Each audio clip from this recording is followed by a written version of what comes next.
Meghalaya's legendary caver Brian Dermot Kharpran Daly, who has in-depth knowledge of the state's subterranean passages, has said that the chances of survival of the 15 miners in the disaster-struck East Jaintia Hills coal mine are extremely slim. Do you think there are any chances of these miners surviving today? Well, no. The miners wouldn't last 2 minutes when the water rushed in. There is no chance whatsoever for them to be alive. As I said, 100-meter shaft down, so they're well within, much below the water table, okay? And with these rat holes horizontal at the bottom, the lowest level, small tunnels, water will be filling up the whole thing. It's actually up the shaft for, I don't know, maybe 70 or 100 meters. I don't know how deep it is now.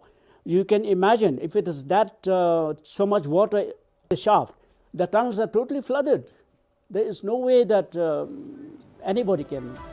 In an exclusive interview with our editor-in-chief Wasbir, Hussain, the world-renowned caver, who is the founder secretary of Meghalaya Adventurous Association, said in the absence of a scientific approach in the state, such disasters would continue to happen.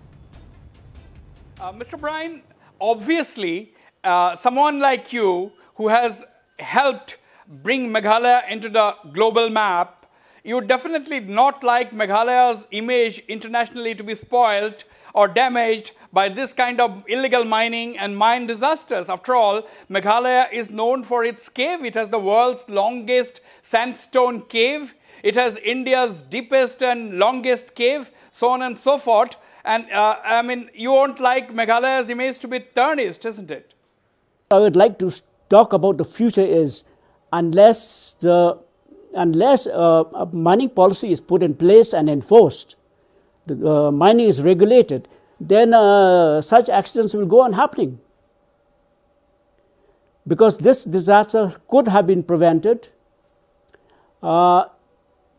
if such mining was regulated.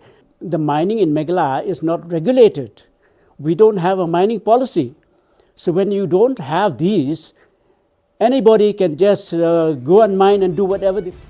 Well, although Brian and his associates discovered more than 1,700 caves and explored more than thousands of them and have a thorough knowledge of underground passages. You have discovered about 1,700 caves and 1,000 mapped. Is the figures changed? We have identified about 1,700 caves in Meghalaya at the moment, out of which about a little over 1,000 have been explored. We have about 490 kilometers of cave passage which has been mapped. But neither the Meghalaya government or central agencies have contacted him for his views on the rescue efforts. Now, you know, at least to me, it is surprising. Has anybody in the Meghalaya government or from the central government agencies, has anyone tried to contact you to take an expert view of you how they should proceed about the rescue operations? Well, no. And I didn't make it a point to go there also because there was no point. I mean, it is crowded with, you know, all defense people and everybody who has the expertise, who have the equipments to deal with it. So there was no point for me to go. And of course, nobody asked.